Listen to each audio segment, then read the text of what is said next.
So now we are going to share some strategies on building a critical mass of educators to support multilingual expanded learning opportunities.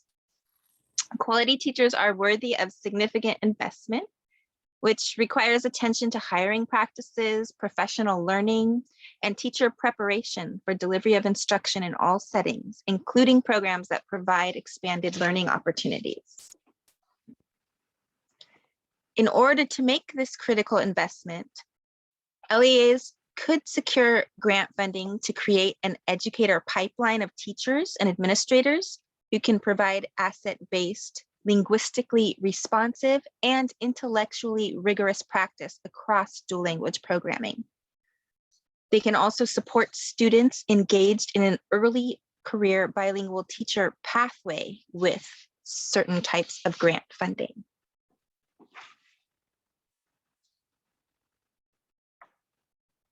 Another investment that could be made when we articulate educator competencies aligned to the teaching standards, and that would be things such as ELD and content standards and application of the ELA-ELD framework. And some of these competencies may include understanding of language and literacy practices across content areas, assets-based lens, and a well-articulated equity stance.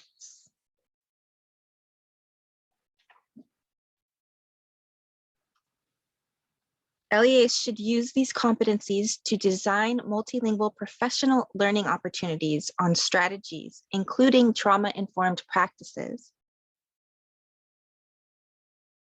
and examine instructional practices during reviews that include classroom visits and professional learning community topics. These things should be provided for all educators at all levels, including TK educators, to engage students and families in addressing students' social, emotional well-being and academic needs.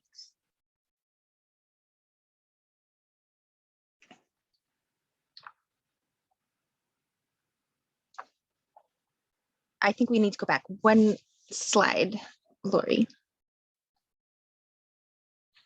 Thanks. Or did you go back to, there's one more after that. Yes. LEA should also use these competencies to inform recruitment and hiring of district and school leaders, teachers, paraeducators, staff, and counselors with similar linguistic and cultural backgrounds as the students, similar linguistic and cultural backgrounds as the students, and they can do this by including multilingual specialists on panels.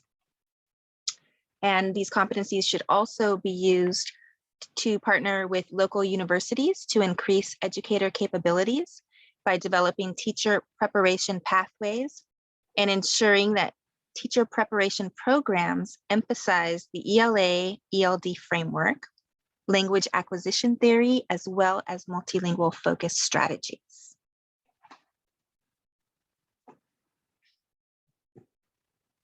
And so that brings us to our next question for the group.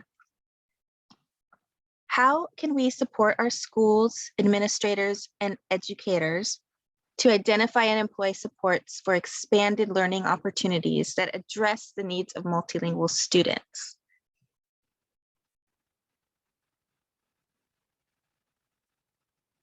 I know we talk a lot about how we're going to get the funding for these kind of things and who's going to come to the table to design it. But then once we're actually in it, how do we support our educators to implement these things?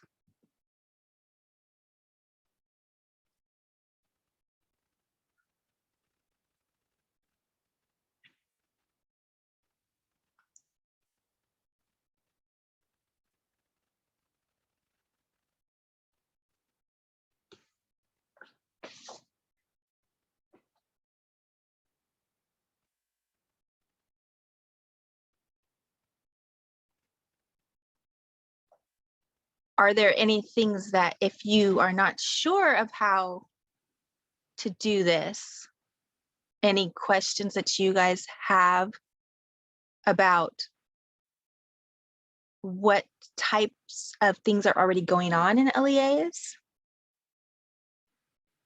to do this? Any things that you guys are curious about?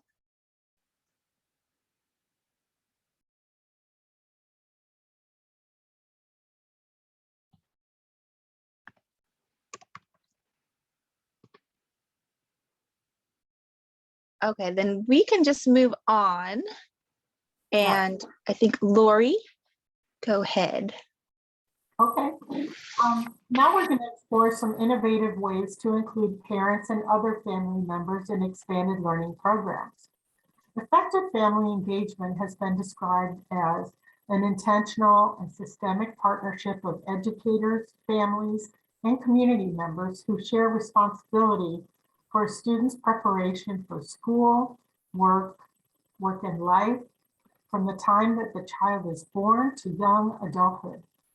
To build an effective partnership, educators, families, and community members need to develop the knowledge and skills to work together, and schools must purposefully integrate family and community engagement with goals for students' learning and thriving.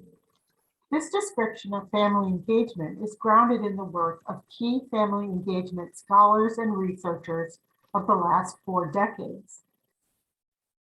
It's also aligned to the 2013 Dual Capacity Building Framework. In 2019, the Dual Capacity Building Framework for Family School Partnership was updated based on additional research and feedback from educational partners. The essential components of this framework include the challenge for both educators and families, essential conditions, policy and program goals, and capacity outcome for effective partnerships that support student and school improvement. This dual capacity building framework for family school partnership serves as a compass for LEAs to identify their goals and conditions in order to create a path towards effective family engagement efforts that are linked to student achievement and school improvement. For those of us who are not familiar with the dual capacity building framework, there's a 5-minute video which is available at the link that's shown on this slide, and it will also be in the chat. I think we'll take a couple minutes to view some of it, since we're just a few of us.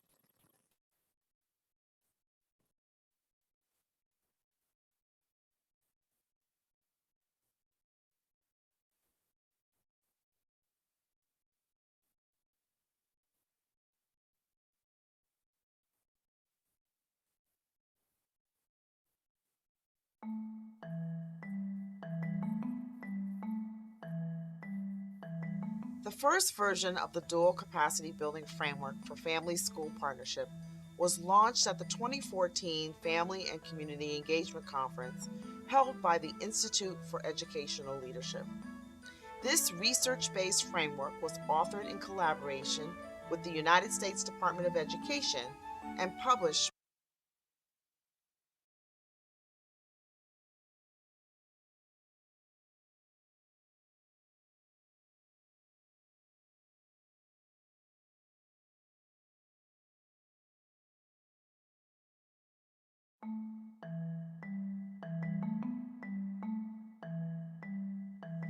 The first version of the Dual Capacity Building Framework for Family School Partnership was launched at the 2014 Family and Community Engagement Conference held by the Institute for Educational Leadership. This research-based framework was authored in collaboration with the United States Department of Education and published by the Southwest Educational Development Lab. The framework was created to offer a tool for educators, policymakers, families, and community members to understand what's needed to cultivate and sustain partnerships between home and school that support student achievement and school improvement. Since 2014, I've gathered information from current research and from stakeholders about what was useful and what improvements were needed to the framework. Stakeholders suggested that they wanted the new framework to reflect a sense of growth and improvement, and that educators and families come together by building the capacity of each side to work in deeper partnership. Second, the framework needed to more clearly articulate the challenges that got in the way of partnership between families and educators. For example, the new framework points out that many educators have not been exposed to excellent practice, and that's often because they simply haven't received any training in this area. Many families haven't been exposed to excellent practice either, and many have had negative experiences in school, both when they were children and as adults. The way forward starts with the essential conditions, which includes both the process and organizational conditions. These are the nuts and bolts that are a part of any effective family and community engagement practice. The process conditions describe the key components of effective practice to build partnership, and the organizational conditions describe the systems and structures, in other words, the infrastructure needed to support and sustain partnership. One thing that the field stated loud and clear is that all partnerships have to start with trust. We know from the research of Tony Bragg and Barbara Schneider how important relational trust between families and educators is to the effective functioning of a school and to the building of dependable partnerships among the adults. So this was moved to the top of the list in the process conditions. The organizational conditions set the table for the effective execution of the process conditions. The next section highlights the type of growth we should see when all the essential conditions are met. These 4 C's are based on research from my colleague Monica Higgins. We all hear that term capacity building, but what does it actually mean? We know it's important for both sides to improve their knowledge and skills to engage in partnership. But Monica informs us that that's not the only element of capacity building that's important. Who you know, who you can turn to for information, is also an important part of capacity. We have research that reveals that our beliefs and values shift in positive ways as a result of working with others. Last but not least, the confidence of our families and educators to be able to do this work of partnership grows. And finally, in this last section, we see what happens when educators and families build their capacity to work in partnership with each other. We now have a reciprocal exchange that speaks to the power of both families and educators to support each other's continued growth. Educators connect family engagement to their day-to-day work with students and see families as contributors to their children's education. Families engage in various ways that make a big difference for their children's learning.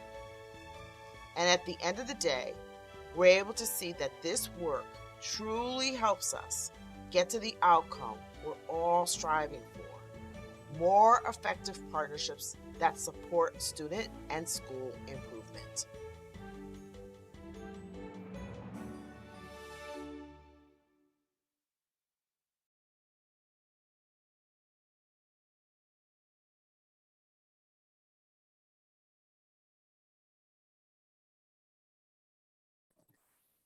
Family engagement has an integral role in California's education system. One of our 10 state priorities includes family involvement, and it's also incorporated into the Expanded Learning Opportunities Grant, also known as an ELO grant, specifically in strategies 3 and 7. ELO grant strategy number 3 focuses on the integrated student, supports to address other barriers to learning, such as the provision of health, counseling, or mental health services, access to school meal programs, before and after school programs, or programs to address student trauma and social emotional learning, or referrals for support for family or student needs. ELO grant strategy number 7 focuses on the training for school staff on strategies, including trauma-informed practices to engage students and families in addressing students' social, emotional, and health needs and academic needs.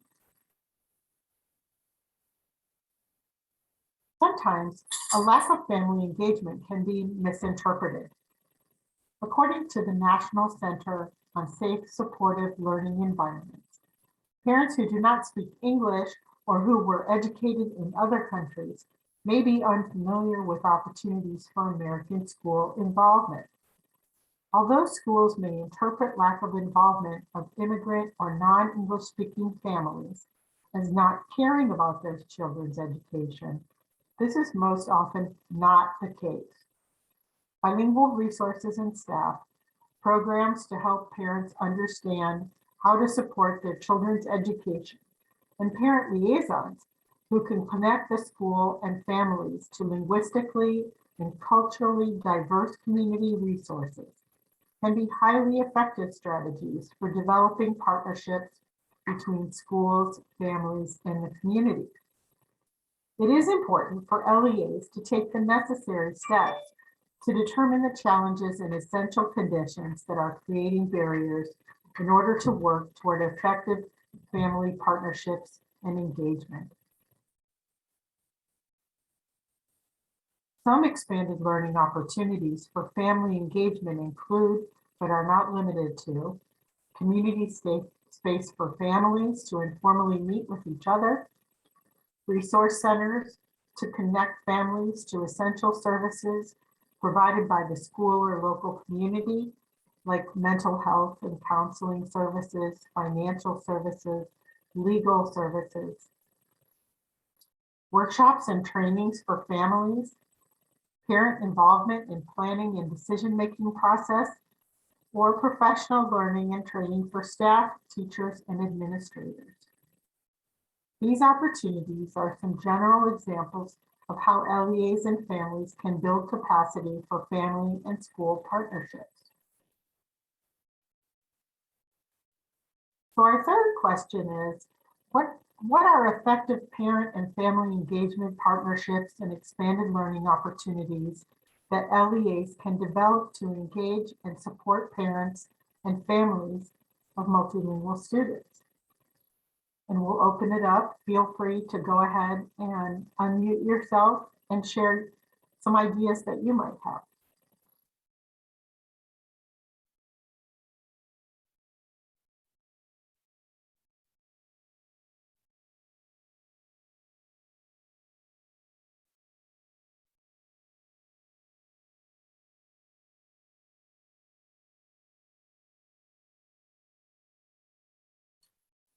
Or any questions that you might have around effective parent and family engagement.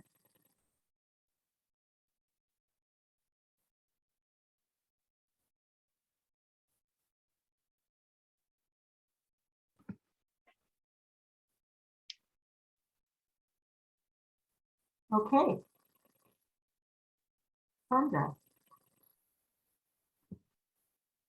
Okay, this slide shares our presenters and contributors for today's presentation. And we also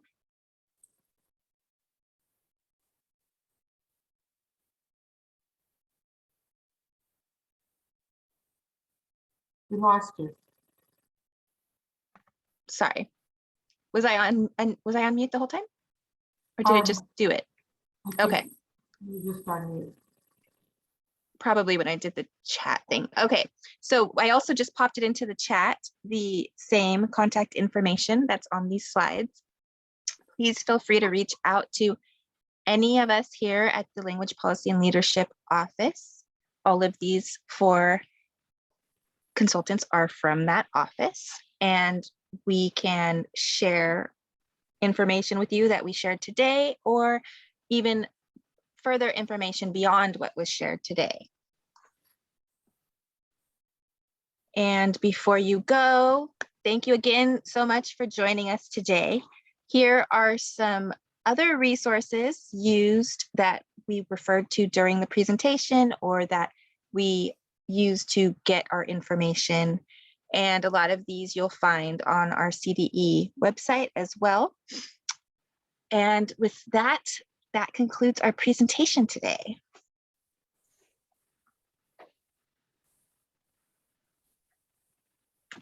Thank you again. And please feel free to reach out. And we have extra time also if anybody does have any questions and wants to hang out.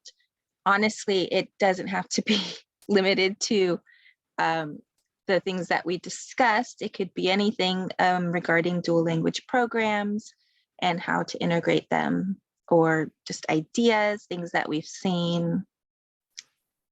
If you want to bounce ideas off of us, anything like that.